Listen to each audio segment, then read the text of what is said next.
Merry Christmas and Happy New Year. I hope you're having a great time and that you're relaxing and taking it easy now during the holidays. Recharging those batteries, And hopefully you get to play some guitar because, let's face it, it's the most fun thing you can do. This video is all the episodes of me restoring my SG Epiphone guitar. If you've been subscribed for a long time, you might have seen those videos, and thank you so much for being subscribed. It really makes me happy to see the channel growing. And you might have remembered that it took me a long time to actually restore this guitar. It was sort of an on-off project and it sort of spiraled out of control and I kind of lost sight of things. And so the videos were very far apart. And so I feel like this one is even better to make one long video out of than the other ones. And it's just for the convenience. If you're a new subscriber and haven't been around for that long here, welcome and thank you for subscribing. But also, you might not know about this guitar and you might not want to have to go back and find the videos. So here are all the episodes in one long video. And it might actually also be a good thing to see everything in one big go instead of the big gaps in between. So yes, hopefully this is one of the better ones. Here is the guitar. Just so you know which one I'm talking about. You're obviously going to see it through the video. And yes, hopefully you like it. Anyway, until next time, stay awesome and cool. Merry Christmas. Have an awesome holiday. I hope you spend it well together with loved ones.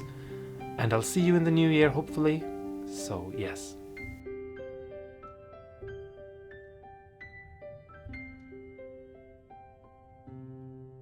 We're gonna start off the restoration of this SG. I haven't really decided yet what I'm gonna do with it. I don't know if I'm gonna repaint it or not, but either way, we still need to take it apart.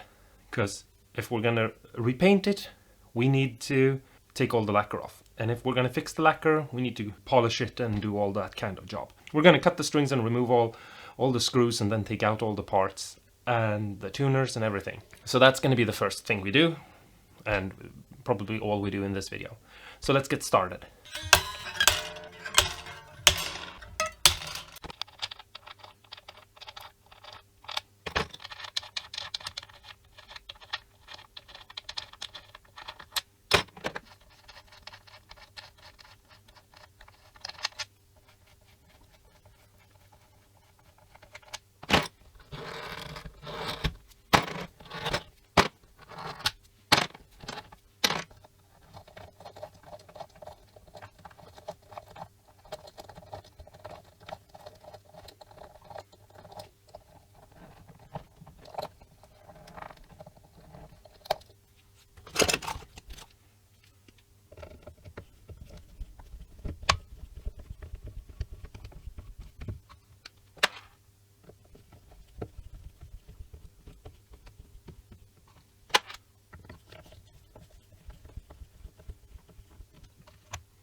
And as you can see, all the parts are just loose and there are no cables connecting anything to anything. So no wonder we couldn't plug this up.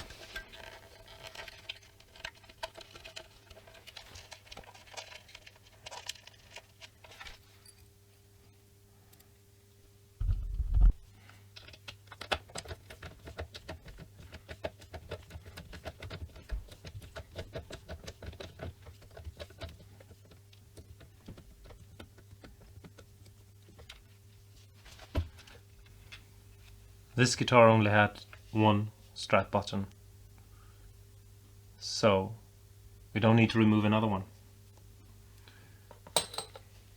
Okay, so now I'm going to show you how I take these out, and it's super simple. You reuse the part that is supposed to go in there, but instead of screwing this down, we're gonna put it on a washer like this, over a round spade like this, and screw it in. And by screwing it in, instead of it going down into the body, we're gonna pull the other part out. So first you're not gonna see anything, and then all of a sudden you're gonna feel it lifting up, and you can just pull it out. No harm to the finish or anything like that. And just unscrew this from the two parts. And the same goes for the bridge. Just put it in, screw it in,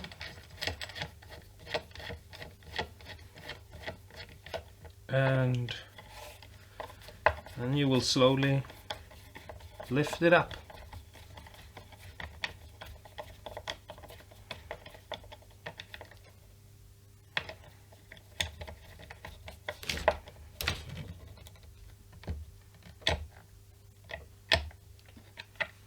You can wiggle it a little bit like this if it's hard to get out, and then it's out. Just like that. Super simple to do.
So, the guitar has been taken apart, and now we can finally start working on it. We're gonna start off today's video with fixing the little nick that was on top of the headstock, right above the logo.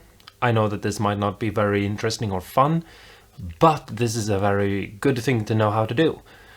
And you can fix a lot of guitars in a very simple way, and that's what I'm gonna show you. And then we're gonna fix the holes where the tuners went, because there's a bunch of weird gunk there that we need to remove. So let's get started and see what happens, okay? Awesome. So right here we have the little nick. I hope you can see it. And the first thing we're gonna do is simple. We're gonna take some super glue, and we're just gonna put a tiny dab over it and fill that little nick up. I use a sharp object and I just move it around to make sure that it's covering the entire marked area, something like that. Now, an important thing to know is that I have the neck clamped down to a flat surface that is leveled. And that's important because you don't want the glue to start running anywhere. And now we're just going to leave this to dry. Don't spray accelerator or anything like that on it because it's going to become milky if you do, and we don't want that. So let's just wait a little bit and I'll show you the next step once we're 100% sure that this has dried. It will only take a minute or two, so I'll be back soon. Okay, so now that the glue over this little mark has dried, I'm going to take a razor blade, and first I'm just going to gently cut away the top of the bubble, or not the bubble, but of the glue, to just make it somewhat leveled with the surrounding area.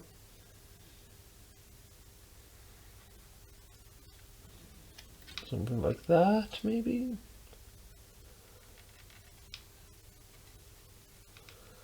And then I'm just gonna level it by scraping. And then we just scrape away and level it very gently. Take away thousands of a millimeter with every pass. Make it even. And then wet and dry sandpaper with some water on.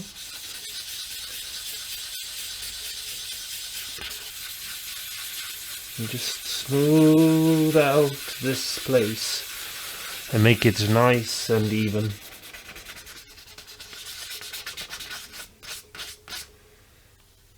Trying to feel the edge to make sure we keep everything feeling consistent.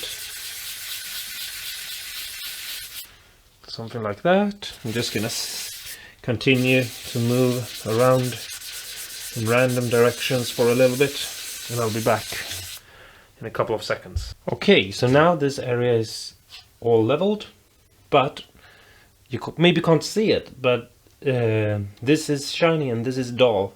So I'm gonna take some buffing compound and I'm just gonna put a dab on, smear it out over the headstock like this,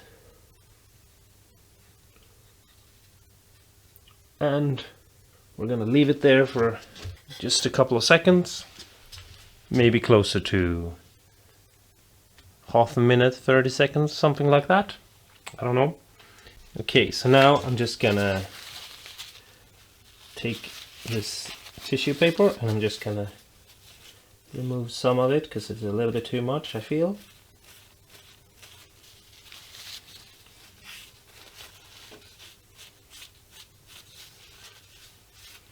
And in my drill I have a wire wheel, but it's a soft padded wheel. Yeah, so what I'm gonna do is just go over it slowly, back and forth, and the heat and friction is gonna polish the surface.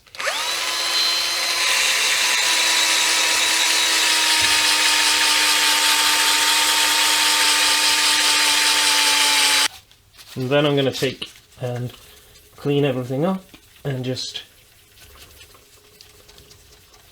try to remove as much of the remaining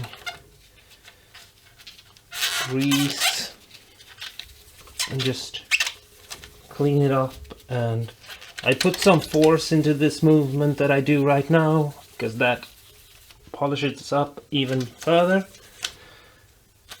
and I like to use my hand as well, just the bare skin to clean it up. Now if I take it off, hopefully now you can see that not only is the mark gone, but we have the reflection back. Okay, so next step is that there is a lot of gunk in these holes. And thing is, if you put polishing compound on a guitar and you leave it in holes, which they often do on inexpensive guitars, and then they put the tuners in and that compound gets into the tuners can actually start to rust because there's a bunch of crummy things on them. So if you look at this tuner, you can see how it's covered in this weird gunk and rust, and it's actually just old polishing compound that should have been removed. That was never removed. So I'm gonna take my drill and I'm gonna go slowly, and I'm just gonna slowly use a step bit to clean them up. Okay, so I found a faster and easier way, and that is a wire wheel on a Dremel. And so I'm just gonna go at a very slow speed, and I'm just going in and through the hole and going around, and all the gunk will disappear in just a couple of seconds.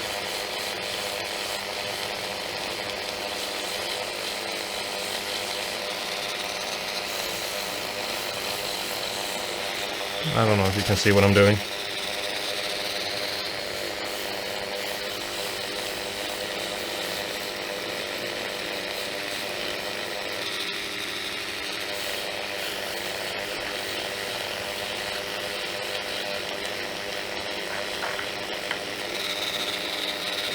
And then we go from the back as well.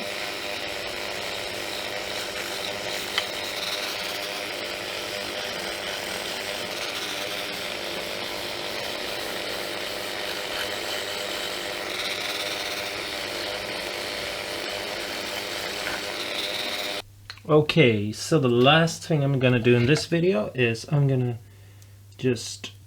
just gonna mix up some epoxy, and I'm just gonna put it on a dowel, and then I'm gonna take this piece here and I'm just gonna force it into this hole here and plug it up, something like that. Push it in all the way. And you might be wondering why I'm doing that, and it's because I don't like this hole.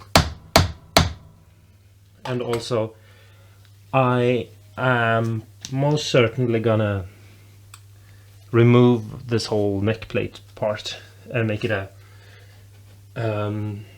what do you call it, a glued in neck. And you might ask why I would do that, and that's because I feel like that's just a part of what an SG is. Like, an SG doesn't have a bolt-on neck,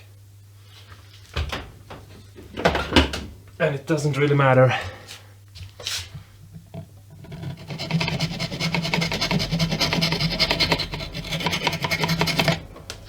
It just doesn't really matter to me if it's a cheap guitar or not. It's just supposed to not have a glued in neck.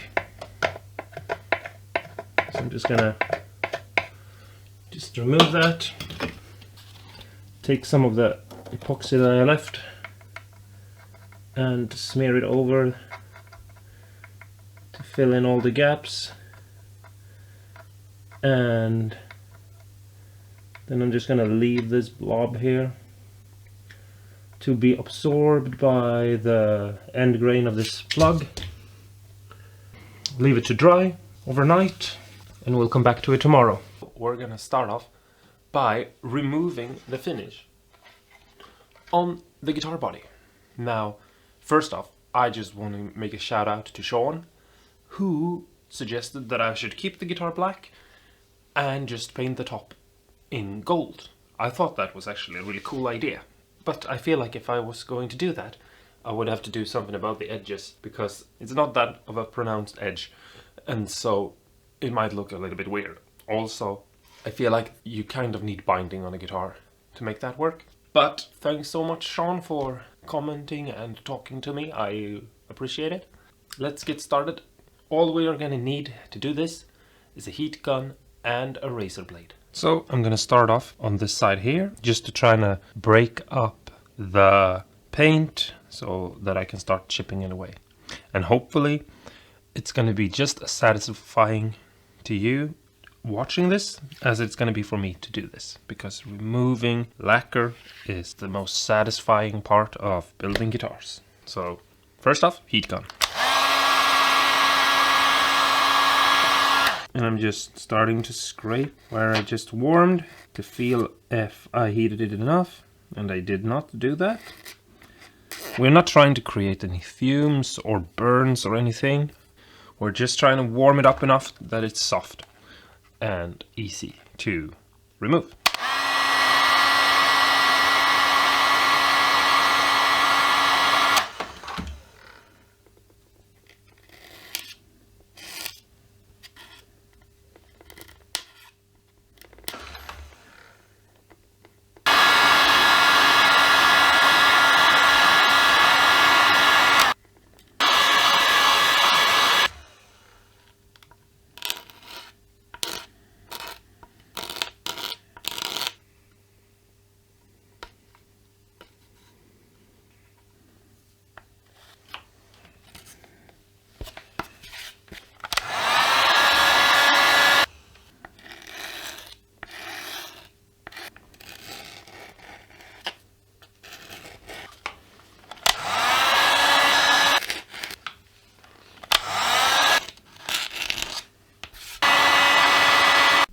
Okay, so now I've removed some of the paint, and now it's gonna start becoming satisfying to watch.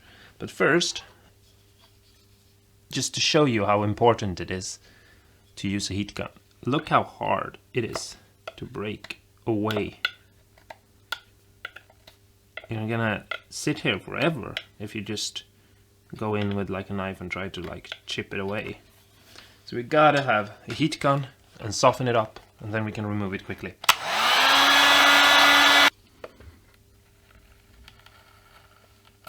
Just look at that. It's almost like butter or something. It just basically just peels off. And I don't know if it comes across as super satisfying, but I hope it does, because it is to me.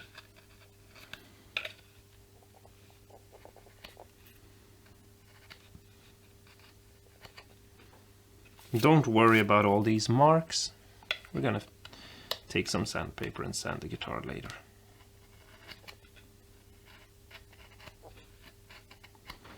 And I'm just holding the blade's edge against the body, and I'm just pressing up against the edge of the lacquer and just letting the warmth of the heat gun, and as you can see, I can touch it. It's a little bit too warm to like rest your hand, but not too bad.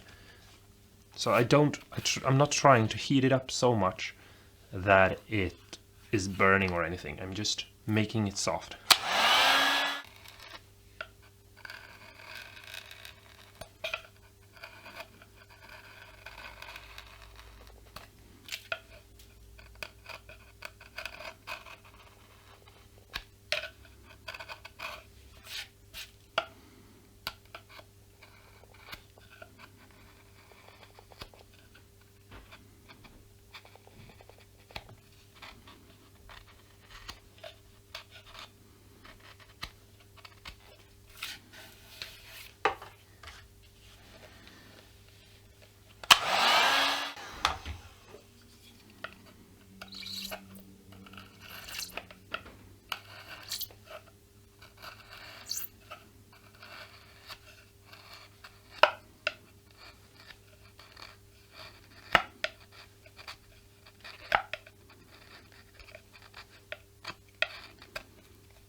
Okay, so now we're gonna move on to the sides, and you can actually see the layers of plywood here. Thought that was kind of funny because it's so sealed up by resin and things like that that you would never know that this guitar is made of plywood. Yeah, I know, resin, right? The coolest new thing ever, except it's been around since the 80s and cheap guitar makers have been using it forever. Anyway, it's okay if you think that's cool. I personally don't. But yeah, anyway. What I'm gonna do is I'm gonna heat this up and then I'm gonna peel it away, just like I've done before. But you have to be extra careful because this is rounding over itself because it's the end of the body. And so the blade will always be changing angle. And so you have to be extra careful and think about that and move carefully.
Okay, so here we're starting to move up to this area right here, which is an area where the knife will definitely start digging in to the finish, unless you're super careful and are paying attention to what you're doing. I'm gonna try to do that. Pay attention.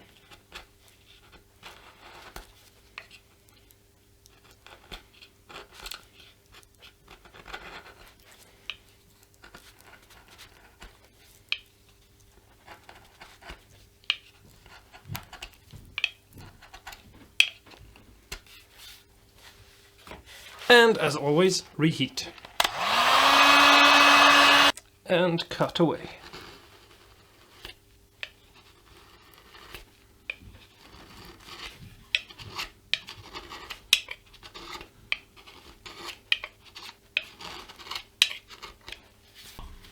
Here is another area that is a very difficult place, so you have to be very careful of how you work, and that you make sure you move your blade's angle so that you don't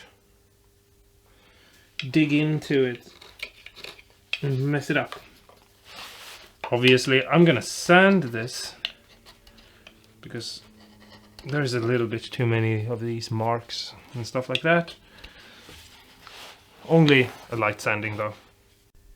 So now we're gonna remove the paint on the neck. We're gonna save the headstock. We'll start off down here where neck heel is, because if we break the finish here and it looks weird, it won't matter because it's going to be covered up.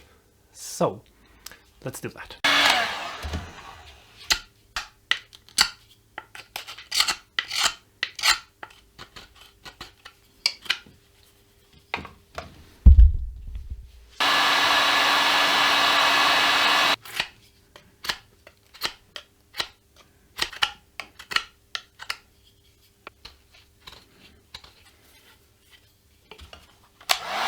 Okay, so after trying to clean this up a bunch to get to the bare wood, because we need to get the bare wood on the neck joint and on the pocket of the body to be able to glue them together. And after cleaning this for a lot to get to bare wood, I have discovered that there is on the neck a different kind of underfinish than the body. It's this white things that you can see, and it's super hard and irritating, and I think it's made to make the neck more stable than it actually is, because I think that they might have used lower quality mahogany on this neck than on, I don't know, a more expensive version of the same guitar. So, because it's so hard to remove, I think I'm gonna cut away this wood and inlay pieces of wood on the side here and on the back here of the joint, just to get to bare wood, basically. So I'll be back in a bit when I've figured out how I'm gonna do this. Okay, so now I'm back after a couple of hours of weird stuff, and what I've done is that I've scraped the neck. I didn't remove all the paint. I'm gonna sand this and scuff it up so that paint will stick to it. I cleaned off the lacquer on the side of the fretboards of the fretboard, and I reshaped this area, inlaid some pieces of wood on the back here, and that's just to get a nice even wood to wood contact when I glue the neck to the body.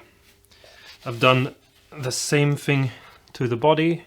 I've glued it up and made it all look neat and perfect. And now I'm gonna put glue in the neck and I'm gonna clamp the neck down. Okay, so I'm just gonna take some glue and I'm just gonna put a bunch here. Don't care too much if I get a bunch of squeeze out. I'll clean that up later. And so I'm just gonna drench this whole area in glue. That's a good part about like finishing a guitar before lacquering it. You don't have to care that much about like glue squeeze out and things like that. And then I'm just gonna put the neck into place, and I am screwing in the bolts back into the neck, but I'm using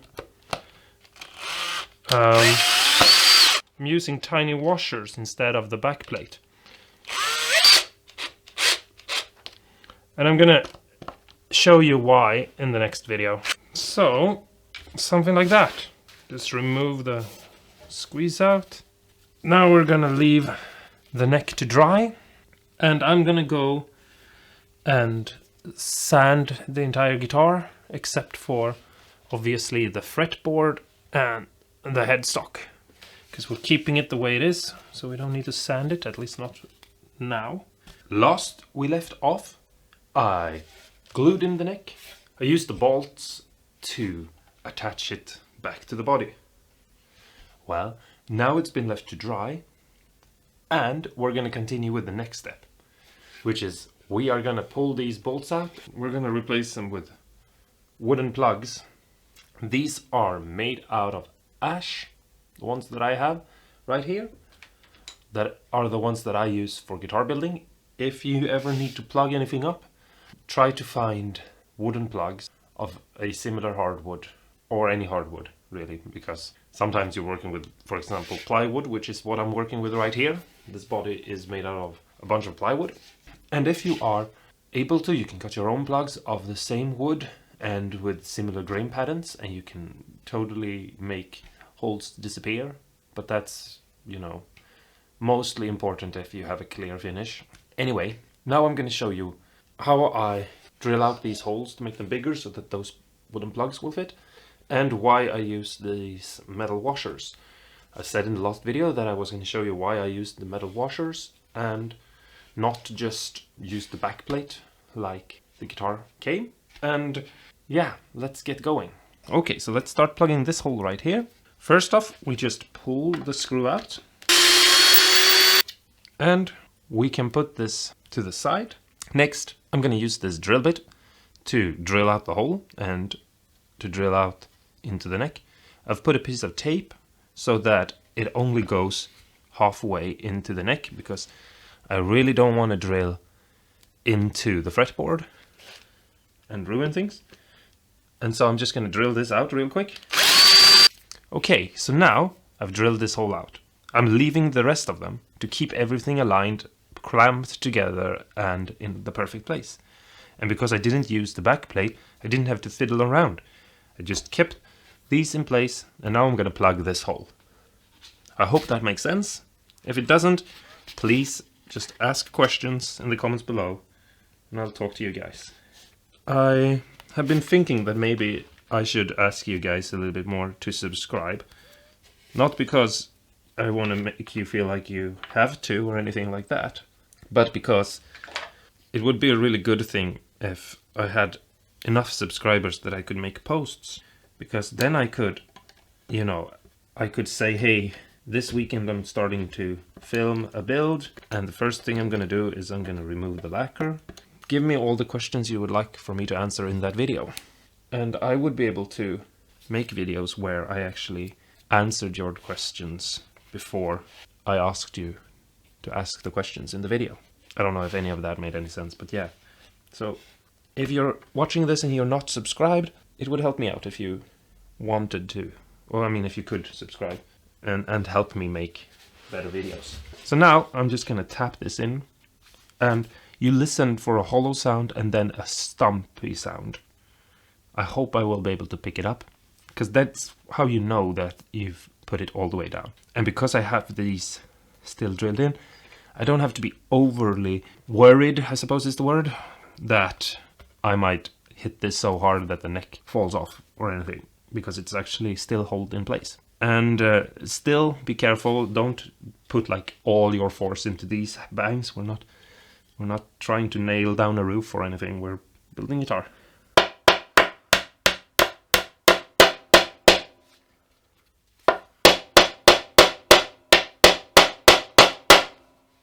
I don't know if that was the perfect way of showing you the sound, but there it is anyway. And now I can leave this to dry, and I can pull the next screw out, which is going to be this one. And now I can just drill this out just like I did with the last one.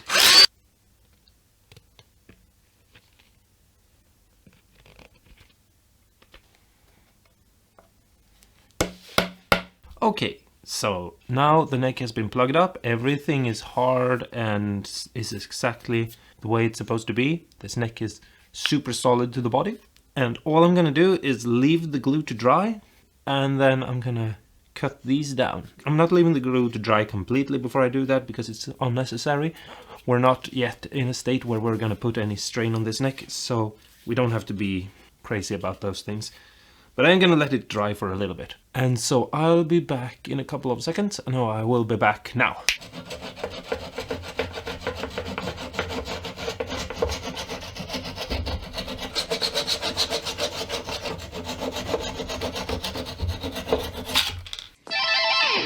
Okay, so now the neck has been jointed, and we are gonna seal up edges around. And it's not because we don't have a good connection or anything like that, it's perfectly fine the way it is. But the thing is, if you look at similar guitars, I'm not gonna name a brand, I think you all know what I'm talking about, or what I'm about to talk about. If you look at the seam here on some guitars, you will find cracks in the finish. And that's because this edge is too sharp, too hard of an angle for the lacquer, so we're gonna soften it up. And the way we're gonna do that is by just filling in those edges with some epoxy clay. You can buy this in arts and crafts stores, in automotive stores, different types. It doesn't really matter. The only thing that matters is that you read the instructions and that you follow them when you mix them, because you will have a A and a B bucket, and they won't really dry out unless you mix them together. So you have to keep them separate. So you take, in my case, equal parts, mix them together, and smear them in to the corner. And I'll show you now what I mean. Okay, so here I have two balls of the epoxy clay, one from A and one from B. And all I'm gonna do is I'm just gonna squish them together and fold them in on each other and mix them up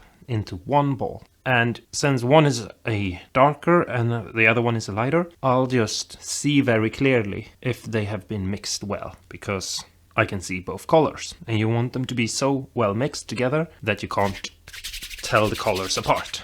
Okay, so now I can start using this. And if you look real closely here is, for example, a perfect place to put some epoxy. So I'm taking off a tiny bit of the epoxy I've made. I'm rolling it out into a long strip like this, and I'm pushing it in right here. And I'm breaking up that angle by filling that space there with epoxy clay. And we're just gonna go around the neck and do that. And we're just doing that so that form a nicer bond between the body and the neck. And this will basically just make sure that we don't get any of those weird cracks in the finish afterwards. I'm just gonna try to smooth it out as much as possible. And once this has hardened, we can go back with some sandpaper and we can make everything neat. Okay, so here is also a place where the edge is just too sharp and the lacquer will break easily, and so we're just gonna work some of that epoxy clay into these spaces as well. Make it look seamless, like the body and the neck have never been two different parts. As long as you keep being patient, it's gonna turn out great. And don't forget, we will go back and sand this afterwards, so even if it doesn't look perfect now, it will once it's dried. We also have this edge right here. It's not as prominent because it's right up against the neck, and most people are used to that being a sharp edge, but we do still want to create just a tiny bit of a relief curve.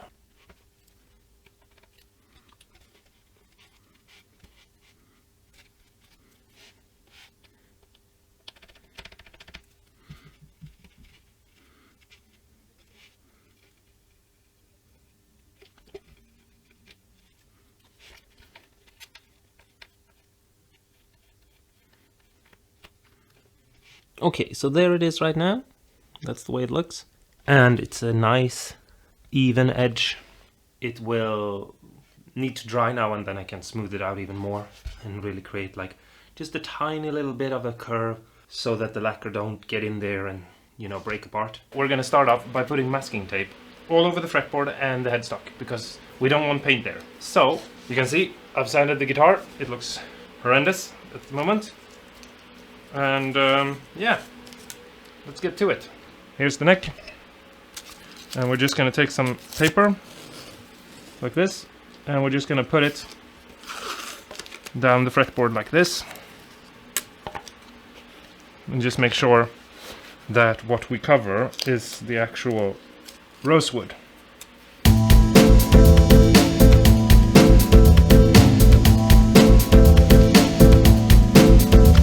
And I like to leave like 1/2 mil of the rosewood exposed because the paint I've chosen is a weird blend between blue and green.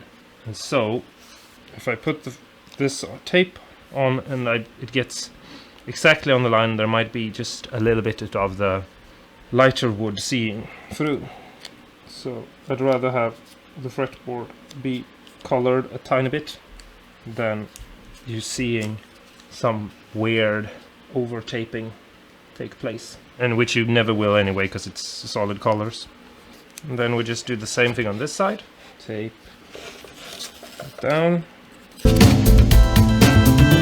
I'm going to spray paint the entire body with the color, and then I'm going to put down a couple of layers of clear, and then I am going to remask the fretboard, but with showing the wood on the side, and then I'm going to clear coat it again. And that's because I want to be sure that I don't get any on the fretboard, but I do want it on the actual sides. I do want some color there. So, yeah. So just put that down like that. Squish it out in between every fret. Just go like this. It doesn't need to stick to the fretboard necessarily, as long as it's like sealed up and you don't get any into the, and as long as you don't get any color into the fretboard, because that could be annoying. And now I'm gonna try to put tape on the headstock, and I'm just gonna cover it up like this, and I'm just gonna cut the pieces with a razor blade so that it's cut neatly around, because we do want to color the sides of the headstock. We just don't want to color the front. And I'm sorry, I don't have anyone to help me film videos, so if I'm out of frame or out of focus, it's just because I can't really do this at the same time as I'm doing other things. It's basically impossible. And now I'm just gonna squish it. They only need to be squished around edge. And now I can take a razor blade and I can cut away the edge like that, because I've sanded the round over. So I'm gonna, when I get a couple of layers of clear coat, I'm gonna let them dry a little bit, but before they get super solid, I'm gonna go back and I'm just gonna remove a little bit extra so that I can let the roundabout get stuck to the old layers. I hope that makes sense. I'm just going around with the razor blade, cutting away the excess, and I'm cutting up to the body as close as I can get, trying to make as neat of a cut as I can.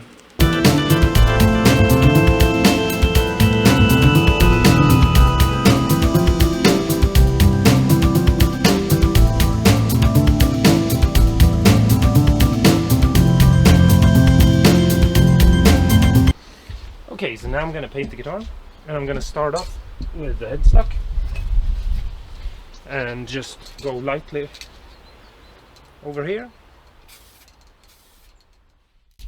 Okay, so here you can see me starting to paint the guitar, but I saw that this recording was really bad, and I didn't like that I didn't explain anything I was doing in the clip. Basically just standing there like an idiot, spraying a bunch of color everywhere, and then looking at it, the paint had a certain transparency to it, and so I decided that I had to just sand everything back, because I did a lousy job, and put a grey primer on it, and just repaint it and redo it, because I felt like this is not really good enough. And sometimes you have to just look at what you've done and be a little bit hard on your work and say, hey, you can do better, and redo it. So that's what I did. So if you wonder why the guitar is all of a sudden grey, it's because that's what I did. Okay, now I'm going to spray the guitar, and all I'm going to do is I'm going to move the spray can from one side to the other. Begin spraying here, move it over here, stop, start again. Overlapping about halfway, because it's like a cone shape, the spray that comes out, and the further out to the edges you move, the more like the thinner it gets. So if I spray,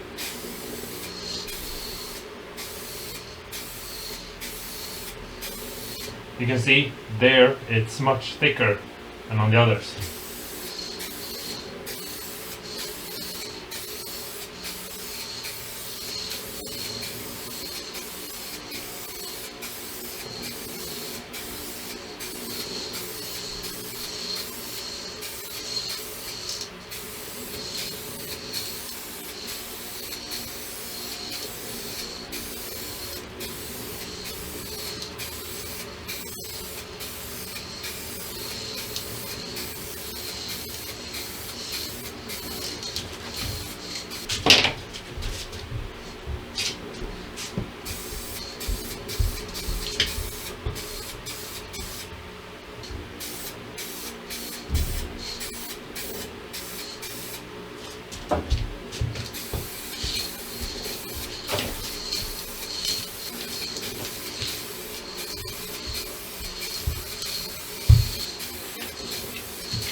Okay, so the guitar has now been clear coated a bunch of times, and it's somewhat hardened. It's not hard enough to be able to wet sand yet, but it's hardened enough so it's time so that we can still spray some on it, but we can touch it. So what we're going to do now is we're going to attach the serial number back on it. And that's because if for some reason, you know, down the line, you never know what's going to happen. I no longer own this guitar. I want to be able to tell people, hey, here it is, the guitar, and this is what it is. And they know it's not a fake or something weird like that, and the number is on the back. So what you have to do is print out the number backwards. I don't know if you can see it, but I have the registration number here, and I've mirrored it in the computer and I've printed it out. This is not what I'm going to use. What I've done is I've cut it out on a tiny little piece of paper in the right size that I want, and I'm going to use this, which is phototransparent potch. And what you need to do is just get the kind of potch that matches the kind of printer you have. I have a laser printer, so I'm going to use the laser print version. And all I'm going to do now is I'm going to put some on the headstock. So let's get into it. So the first thing I'm going to do is I'm going to take a piece of masking tape to create a border. Now, the lacquer is sort of still sensitive, so I need to work sort of fast. And all I'm going to do is I'm going to try to put this masking tape roughly straight where I want it, the number to be, so just on there like that. And then I'm going to take some Mod Podge, or whatever it's called, phototransparent podge. Just take some of it on my finger like this, and I'm just going to smear it out like this. And then I'm just going to take my paper that I've cut out and I've made sure it's the way I want it.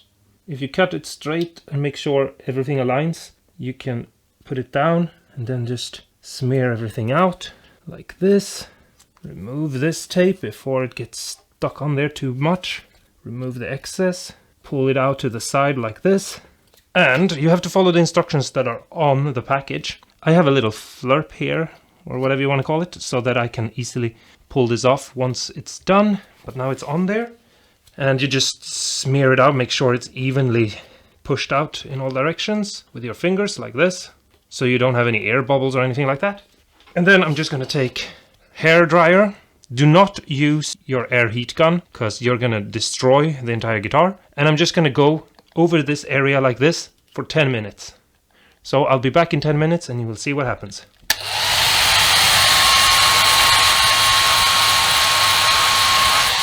Okay, so now I've warmed this up and let it cool down. I warmed it for 10 minutes, just like the instructions said, and then I waited for it to cool down. So now it's not even the slightest bit of warmth in it. And now I'm just going to dip my finger in some water and I'm just going to rub them across this to destroy the paper. You want to crumble it up and make it disappear, and the ink will be stuck in the lacquer. So let's do it.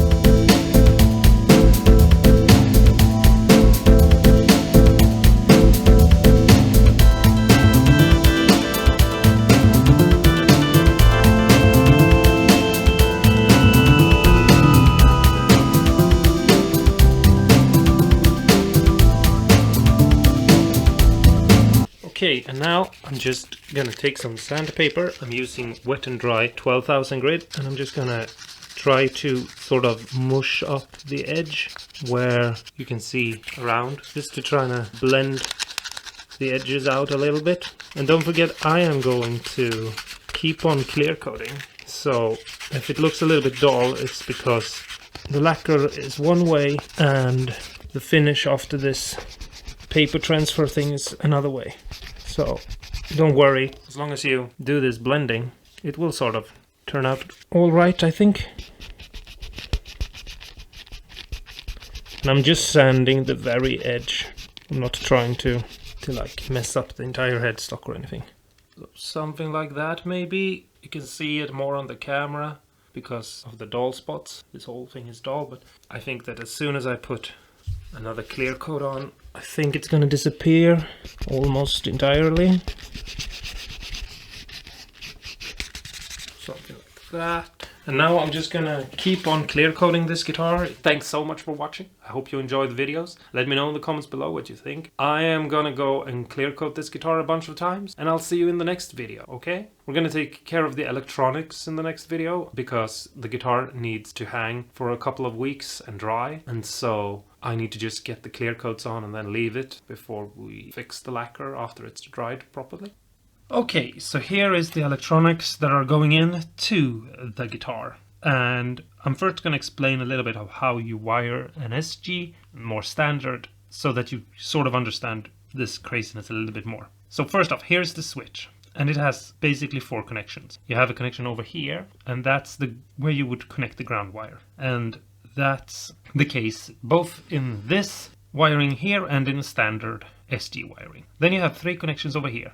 And in an original, you would have the output jack wired to the middle one, and you would have the out of each volume pot, the one that is supposed to be here, and the one here, wired to these. I'm instead going to put the pickups directly there. Now, the difference there is that you would, on a standard, select which 2 you want. If you want the neck pickup, you will have these 2, and it will be a volume and a tone. And if you flick it down to the bridge, you would have 1 volume here and 1 tone here, and they would be connected to the output jack. So you would select which wiring you would want. And it would be wired basically like, for example, a Telecaster that didn't have a switch. So it would basically be like having 2 pre-wired kits for a Telecaster in your guitar and a selector switch for which kit you want. Now that allows you to set the values of the potentiometers differently and then select which one you want. What I've done instead is that I've left these 2 free, and I've done the way you would do in a Strat or a Tele, which is the out from the switch goes to the in of the volume potentiometer. Now that means that I'm not selecting which wiring I want with my pickups wired directly to the pot. I'm selecting the pickup that is going to go to the pot. So here are 2 connections, the outer ones, and that's where I'm going to wire in my pickups. I haven't done that yet because I'm going to do that when I put everything into the guitar. This is just the pre-wiring so that it's easy for me to show you. And the wires, the ground wires from the pickups will be wired to the back of the volume pot right here, where also all other ground wires will be connected. There's a ground wire here that goes there, that goes there, that goes there. I don't have a ground wire jumping across because then I would get a circular grounding issue. There is also going to be attached a ground wire to the bridge. It's not there yet because it needs to come through the guitar. So just know that there are 3 ground wires extra, and there are 2 pickups that are going to be attached. Here is the lead wire that comes from the selector switch, and that is the difference. Instead of selecting which wiring you want, you select which pickup you want, and it goes in here. That's the red wire from the switch. The black wire is the ground. Then the leg is grounded off like in every guitar, and the middle one has all the blue wires connected to it, and it also has 1 red wire, and the red wire goes to the output jack, to the positive side. There's also a ground wire, the black one, that goes here, to the negative, or ground, on the output jack. Regular basic stuff. There's a tiny blue wire that goes from the middle leg of this pot here, which is the tone knob, or the tone pot, and it goes directly to the output, which is the middle leg of the volume pot. That means that when you move this pot, you can blend in the tone into the output jack. Here, we have a ground wire that goes to the pot and goes further to this switch over here. The middle leg here has a blue wire that is also connected to the volume pot middle leg, just like the tone pot. Now the difference here, if you look, is you can see these tiny little blue things that sit here, and that is 2 BAT41 Schottky diodes. And if you put 2 diodes instead of a tone and you put them opposite, so that the black line that is on one side is the opposite from the other one, and you solder them in place instead of a tone, you actually get a clipping pot. So this is a tone pot, and this is a distortion pot. So when we go to the sound demo, you're going to see me move this pot, and you're going to hear the guitar get more distorted. Now you can put anything you want here in form of a diode. You don't have to use what I'm doing here. The reason why I'm using these one is because they will affect the circuit very little. So it's a very subtle distortion. You will be able to hear it, and it's sort of nice, but if you put something like an LED here, you're gonna realize really soon why that's not a good idea. Because when you're clipping the signal, you're making the volume lower. So the more effect you have, the more clipped the signal will be, but the lower the volume will be. So if you were to put regular tiny little LEDs like these ones that I have right here, you wouldn't be able to hear the guitar. You would have to put the amplifier on max volume and you get a really thin, faint signal that was really distorted and almost sounded like the guitar was farting, and it wouldn't be that nice of a sound, or at least I don't think it would be that nice of a sound. Here you will hear most likely that the volume drops a little bit, but I feel like it's acceptable volume drop for the clipping. So again, this is a BAT 41 and you can experiment with other things, but this is what I'm using because it's a sort of give or take situation. How much volume from the guitar are you willing to lose, and how much clipping are you willing to get, basically. So that's why I'm using that one. Over here, I have a switch, and it's a regular on-off switch, kill switch, and it works super simple. I have one ground wire that goes to one leg, and the other leg here has a blue wire that goes to the signal out from the volume pot, the middle leg. And when I press this button down, I ground, there is a connection inside here, so I ground the output jack to itself, basically making plus and minus contact, and that will cut the signal, killing it. Now what I've done, because I don't like the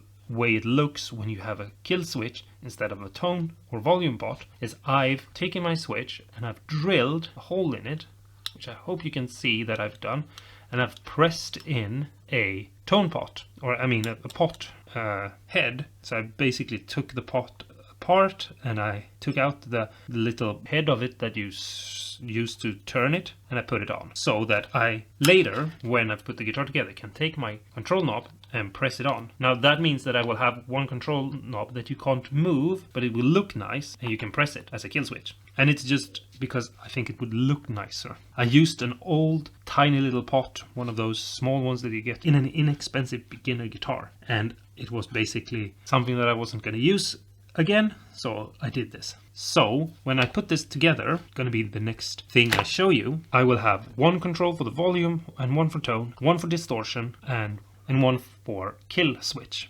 basically. So it's going to be a little bit interesting, hopefully, to look at. And the volume pot is going to control everything, no matter what pickup I'm selected. So it's going to be more like a Strat or a Telecaster, where you have one volume for everything. It's super simple and easy to do. And if you have any questions, don't hesitate to ask, because I'm glancing over a lot in this video to make it shorter, because I am sort of fed up with building this guitar.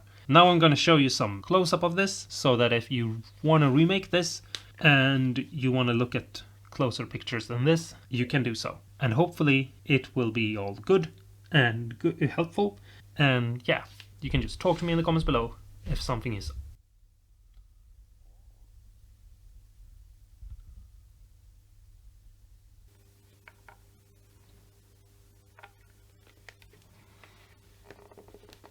Okay, so here's the wiring now, and as you can see I put some hot glue down there and I put the pickup wires in here. And if you remember from the very first video or something like that, the wires had different colors, but that's because I switched them out. So now they're in place, and the ground wires are going over here. It all looks a little bit messy and a little bit wonky, but it should all work. And here is the front now, and hopefully, because I've sunken this in as far as I can, once the knobs goes on, it will all disappear.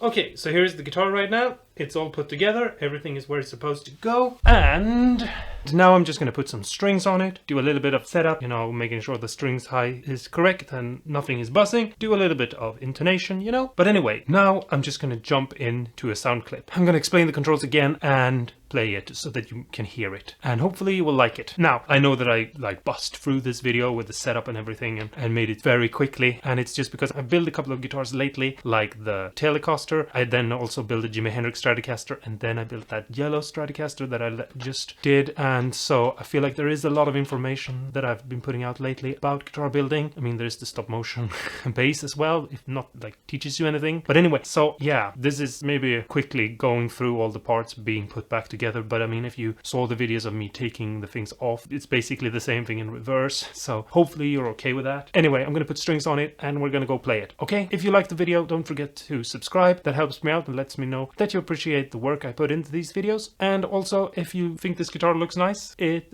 would make me happy if you gave me a thumbs up for it. Anyway, until next time, stay awesome and cool. And if you don't have a SG guitar, you need to go and play one because they're pretty cool guitars. So do that and maybe you'll buy one or build one. Anyway, it's awesome and cool, and so are you.